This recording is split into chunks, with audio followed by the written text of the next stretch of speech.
ओम श्री गुरु सत्ताय नमः। सभी को प्रणाम।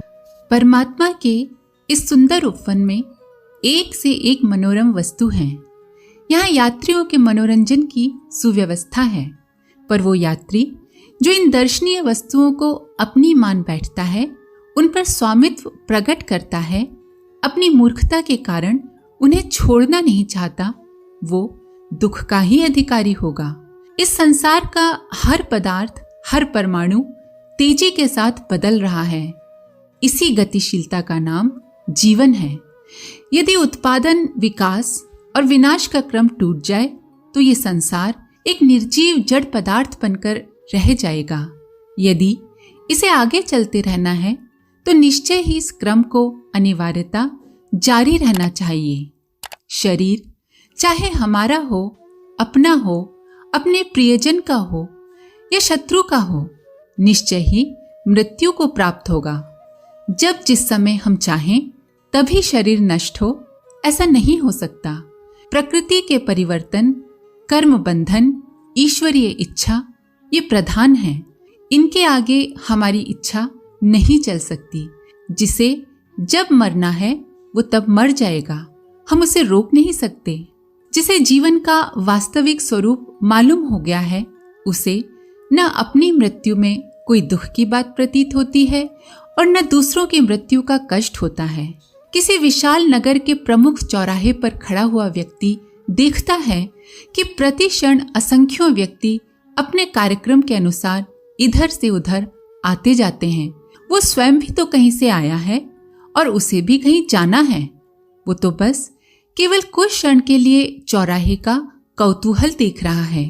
अपने या दूसरों के आवागमन पर यदि वह व्यक्ति दुख माने, रुदन या विलाप करे तो उसे अविवेकी ही कहा जाएगा।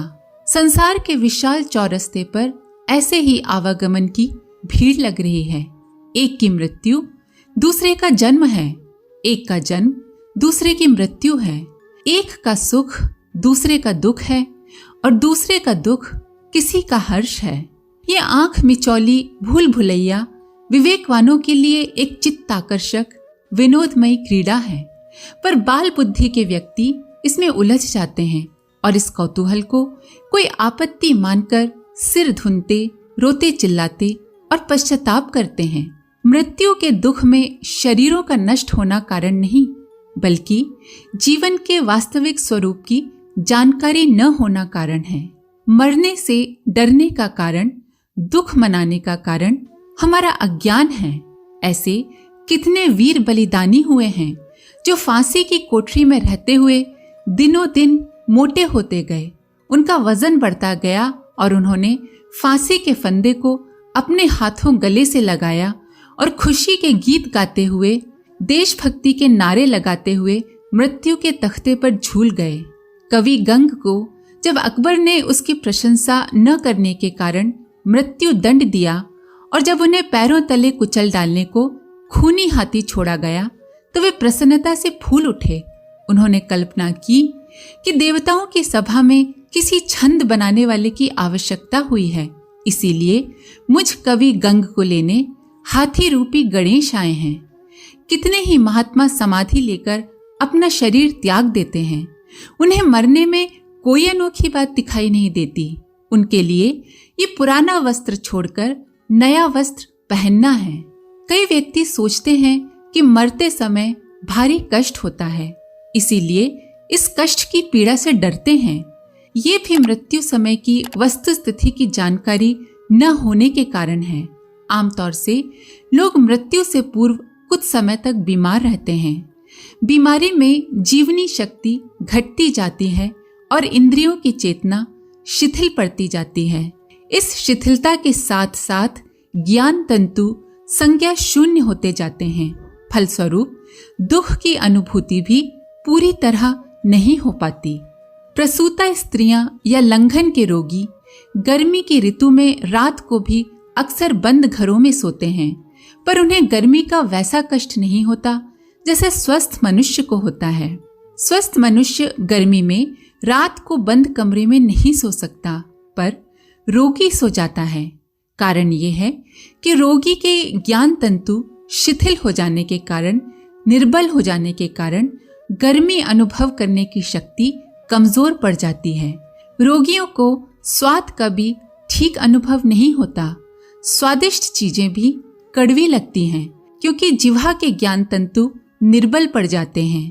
रोग जन्य निर्बलता धीरे धीरे इतनी बढ़ जाती है कि मृत्यु से कुछ समय पूर्व मनुष्य संज्ञा शून्य हो जाता है और बिना किसी कष्ट के उसके प्राण निकल जाते हैं।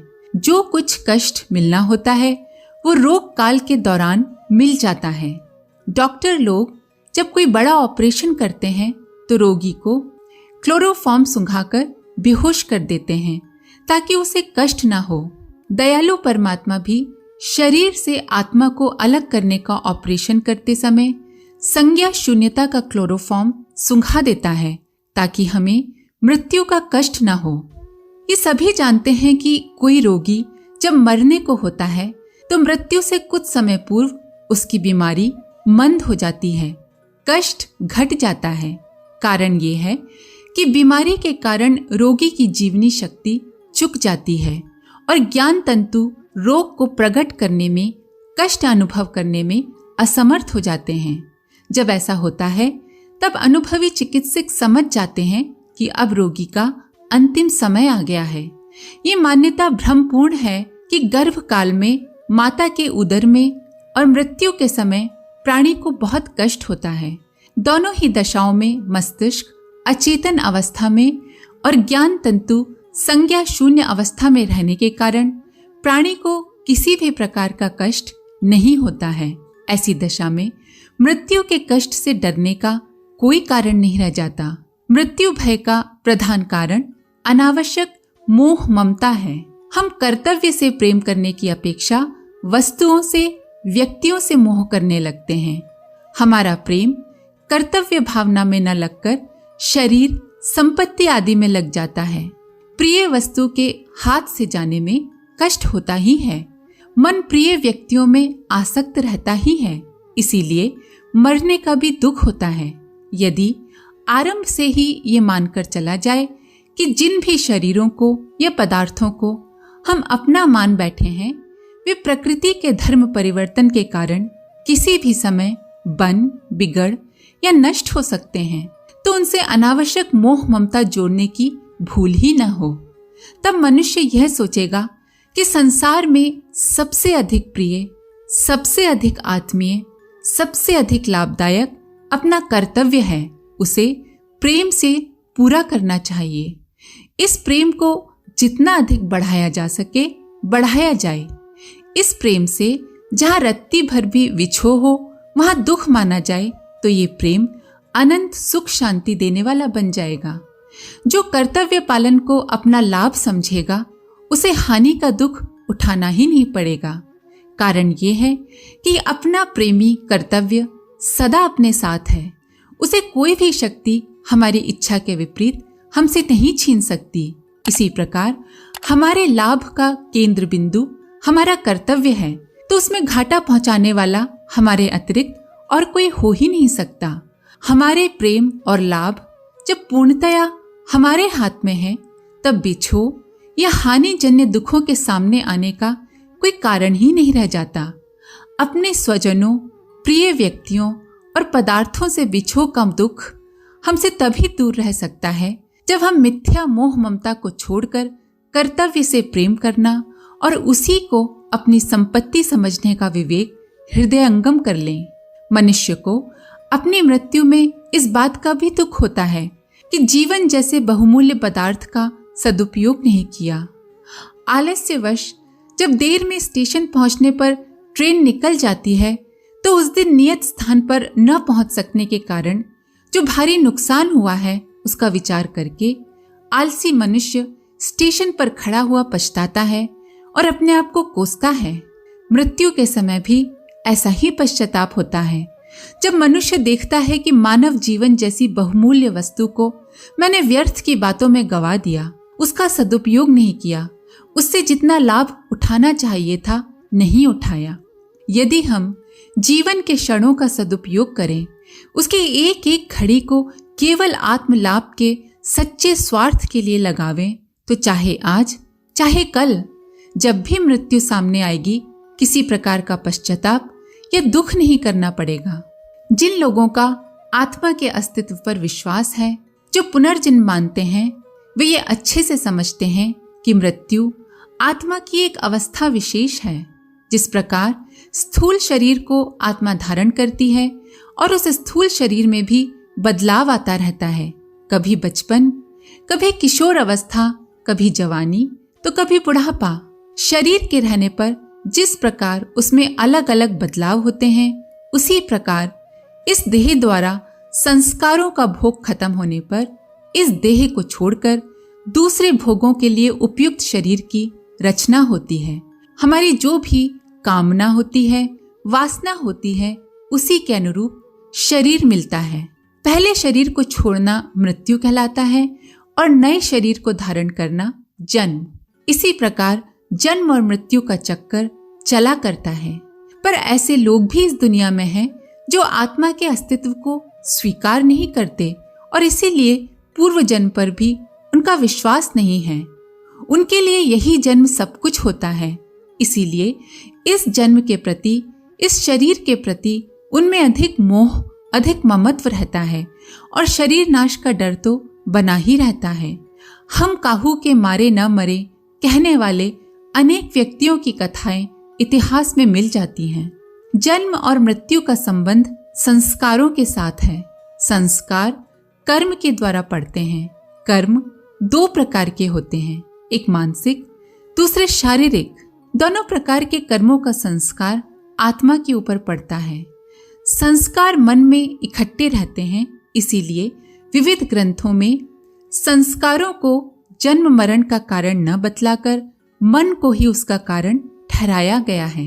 मृत्यु की अवस्था आने तक यदि मन संस्कारों को ग्रहण न करने योग्य बन जाता है, अनासक्त बन जाता है, समता में स्थित रहता है, तो जिस समय आत्मा इस शरीर को छोड़ती है उस समय उसे न किसी प्रकार की वेदना होती है और न ही किसी प्रकार का दुख, परंतु जितने अंश में मन में संस्कार ग्रहण करने की शक्ति रहती है उतना ही ज्यादा मृत्यु के समय वेदना या दुख का अनुभव होता है। प्राण का निकलना उतना ही कष्टदायक होता है।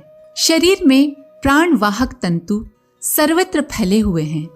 जैसे जैसे प्राणों की शरीर छोड़ने की प्रक्रिया प्रारंभ होती है, वैसे वैसे वे शरीर में अपने स्थान को छोड़ते जाते हैं। इसमें मनुष्य को खिंचाव का अनुभव होता है। ये प्राण कंठ और शिरोभाग से इंद्रिय मार्ग द्वारा निकल जाते हैं। मन शरीर के समस्त ज्ञान तंतुओं द्वारा संपूर्ण शरीर में व्याप्त रहता है, इसीलिए उसके खिंचाव को अनुभव करता है। आसक्ति रहने के कारण, खुद को शरीर समझने के कारण इस खिंचाव से मनुष्य भयभीत होता है। यहाँ तक देखा गया है कि प्राण निकलने के समय कई लोगों की मुखाकृति भयानकता धारण कर लेती है। मुंह फटा रह जाता है, आंख निकली सी पड़ती है और कई अन्य ऐसे लक्षण प्रकट हो जाते हैं। इसके विपरीत अनेकों के मुख पर सौम्यता और मृदु हास्य भी देखने को मिलता है, जिससे प्रकट होता है कि मृत्यु के समय न उन्हें किसी प्रकार की वेदना हुई और न ही वियोग जनित दुख। किसी भी अटूट संस्कार ने, वासना ने अपना अधिकार उस समय नहीं किया जिस समय उनके प्राण निकले। अंत समय की वेदना और दुख प्राणी के वियोग जनित अनुभूति का परिणाम है। कभी कभी स्वास्थ्यहीन शरीर के कारण भी ये विकृतियां उत्पन्न होती दिखाई देती हैं। नियमित और सात्विक आहार विहार से जिन्होंने अपने शरीर को स्वस्थ बना लिया है और स्वाध्याय आदि द्वारा जिन्होंने अपने आत्मज्ञान को बढ़ाकर अपने चरित्र में उतार लिया है, वे किसी भी प्रकार अशुभ संस्कारों से नहीं बंधे रहते। तब उन्हें भय और शोक क्यों होगा? दुख और वेदनाओं की पीड़ा को क्यों सहन करना पड़ेगा? अंत समय की पीड़ा से मुक्ति पाने की साधना तुरंत कारगर नहीं होती। उसके लिए तो जन्म से ही श्रम करना होता है। मन को वासना शून्य बनाना पड़ता है। इसीलिए बाल्य अवस्था से ही स्वाध्यायशील एवं सदाचार परायण बनने का आदेश दिया गया है। इस दृष्टि से विचार करने से मनुष्य के मृत्यु काल की अवस्था उसके समस्त जीवन का परिचय देने वाली होती है कि उसने अपना जीवन कैसे जिया।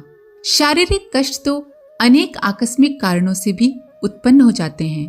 जिस मनुष्य ने अपना जीवन निस्वार्थ भाव से अपने कर्तव्य कर्म करते हुए व्यतीत किया और जिसने स्वार्थ भावना को त्याग कर परमात्मा की भक्ति की है, उसे जीवन और मृत्यु दोनों अवस्था में ही शांति प्राप्त होती है। आज के लिए इतना ही। आप सभी का धन्यवाद। ओम शांति। हमारे YouTube चैनल को सब्सक्राइब करें और बेल आइकन को दबाकर ऑल पर क्लिक करें ताकि आने वाले सभी वीडियोस की नोटिफिकेशन आपको मिलती रहे।